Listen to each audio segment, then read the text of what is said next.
Assalamualaikum, kembali bersama Rado Institute.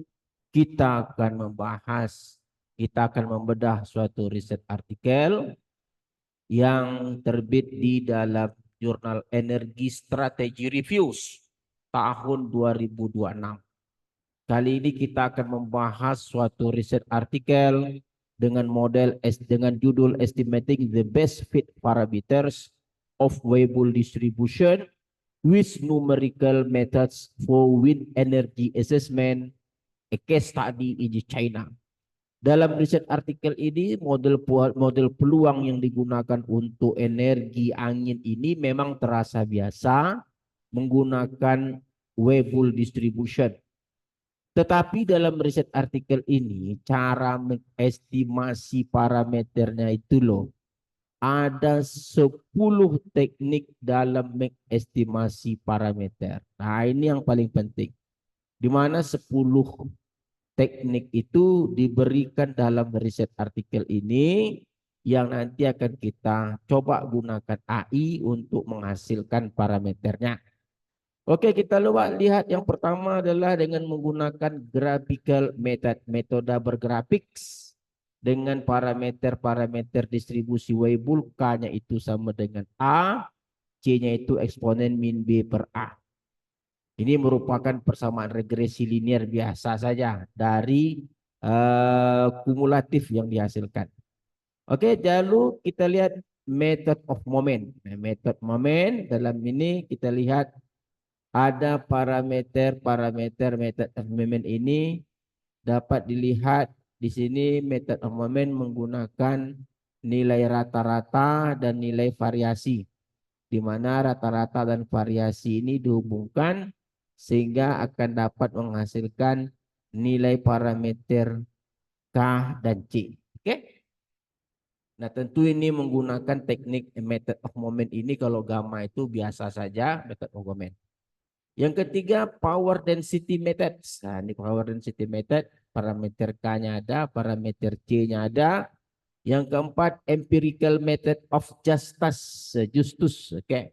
Di mana parameter K-nya ada, di sini dapat Anda lihat. Sedangkan parameter C katanya gunakan persamaan 16. Lalu ada empirical method of Lysen. Oke, parameter C juga ada.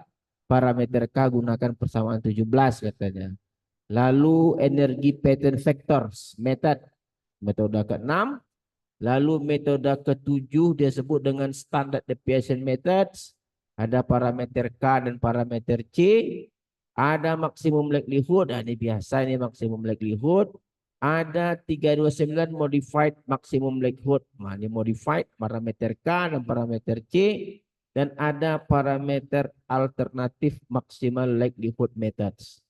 Nah, 10 parameter ini nanti akan kita cobakan menggunakan data kecepatan angin yang ada di Pekanbaru.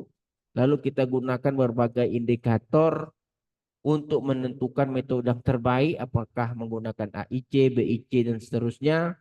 Lalu akan kita gunakan density plot dan kumulatif plot. Nah, ini kita coba lihat R kita. Nah, ini R kita. Kita coba buka R, file new script. Bukan new script, file open script, file open script. Wah, ini 10 metode. Nah, sebelum metode ini kita jalankan, kita perkenalkan dulu bahwa ke-10 metode ini itu dihasilkan oleh artificial intelligence melalui ChatGPT. Jadi dalam ChatGPT ini kita copy saja ke-10 metode ini. Nah, ini kita copy ke-10 metode. Nih, copy saja ke dalam prompt ChatGPT berikut 10 metode estimasi parameter. Nah, ini walaupun persamaan matematisnya tidak tepat dalam prompt, lalu untuk meyakinkan ini benar, kita coba tulis ulang dan mantap sekali ChatGPT mampu mendefinisikan dengan baik apa yang kita copy melalui prompt.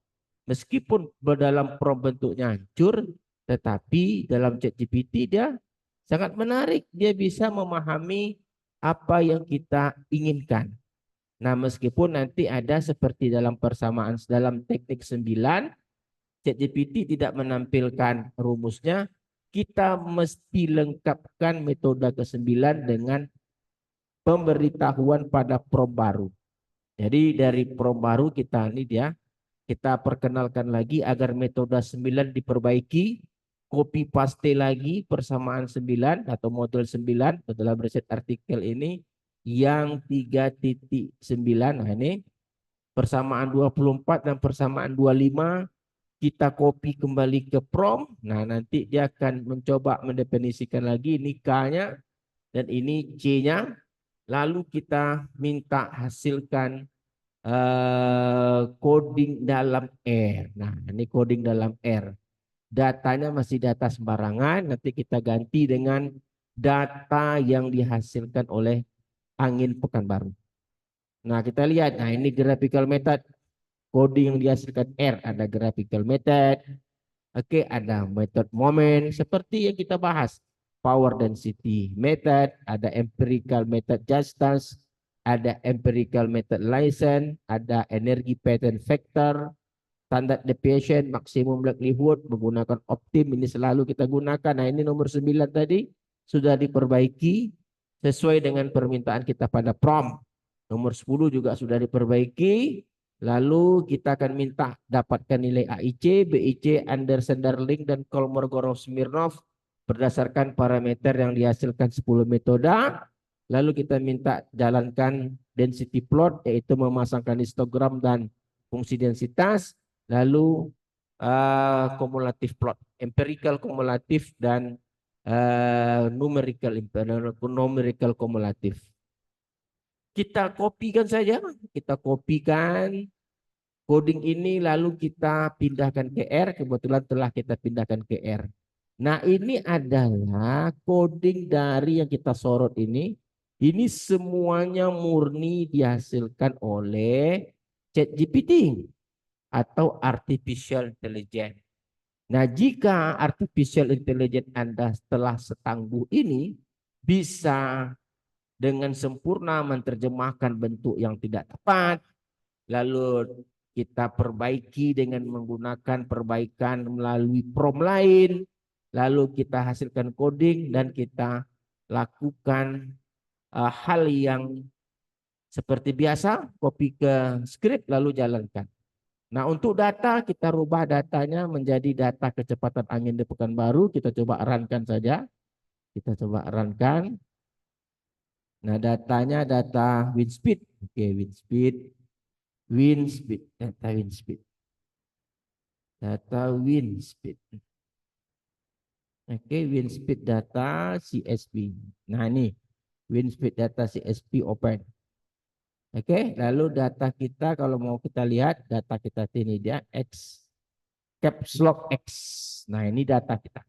Ada 6.500 lebih data kecepatan angin harian. Lalu setelah data kita peroleh, nah ini yang paling penting, kita jalankan.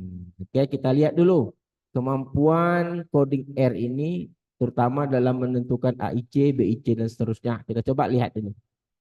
Oke, kita coba lihat. Ini hitung AIC, BIC, terus kita lihat sampai sini. Kita lihat. Wah, jalan. Mantap. Nah, ini kita lihat. Nah, ini parameter-parameternya. Ini metode grafik metode, ini parameter K, parameter C. K dan C itu adalah dua parameter dari fungsi densitas peluang Weibull.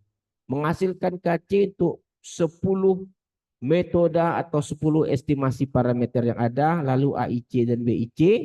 Lalu kalau kita lihat dari AIC, PIC ini memang yang terkecil untuk saat ini adalah masih maksimum likelihood dan MMLM. Jadi MMLM tadi kalau mau kita lihat teorinya modified, ini yang ke-9, modified maksimum dan maksimum likelihood. Hampir sama saja untuk kedua metode 8 dan 9 dilihat sama saja.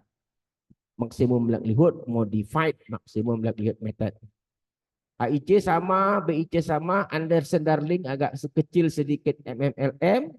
Dan juga untuk Kolmogorov-Smirnov juga agak kecil sedikit MMLM. Jadi kalau kita putuskan sih, kalau dipaksa mencari yang terbaik, kita bisa mengatakan modified maximum likelihood itu agak lebih baik daripada maksimum likelihood. Meskipun AIC, BIC-nya sama, tapi ada perbedaan tipis di dalam Anderson-Darling dan Kolmogorov-Smirnov. Kita lihat dari grafik, ini grafik agak perlu, yaitu density plot dan cumulative plot. Kita lihat. Nah, ini dia, wah luar biasa ya. Jadi kalau kita lihat memang maksimum, nah, ini yang biru dan ungu ini agak berimpit. Nah, biru dan ungu ini adalah MLM, maksimum likelihood dan modified. Begitu juga dengan, nah, di sini terimpit nih. Yang histogram yang kumulatif hampiran itu nih, yang ada garis-garis jenjang ini, itu di hampiran itu ditutup penuh oleh yang berwarna biru dan ungu. Jadi kalau kita lihat apa yang kita ingin sampaikan, bahwa kita dapat lihat bahwa ChatGPT itu masih handal, masih sangat baik dalam menghasilkan suatu coding-coding yang akan kita gunakan untuk mengeksekusi satu riset artikel. Oke, jangan ragu untuk terus bekerja sama dengan artificial intelligence. Kita yakinlah bahwa artificial intelligence ini akan semakin lama semakin berkembang, dan memang diperlukan kecepatan kita juga mengikuti perkembangan AI, mengikuti perkembangan artificial intelligence. Oke, saya rasa jumpa lagi pada sesi berikutnya. Kita akan bahas masalah-masalah lainnya. Assalamualaikum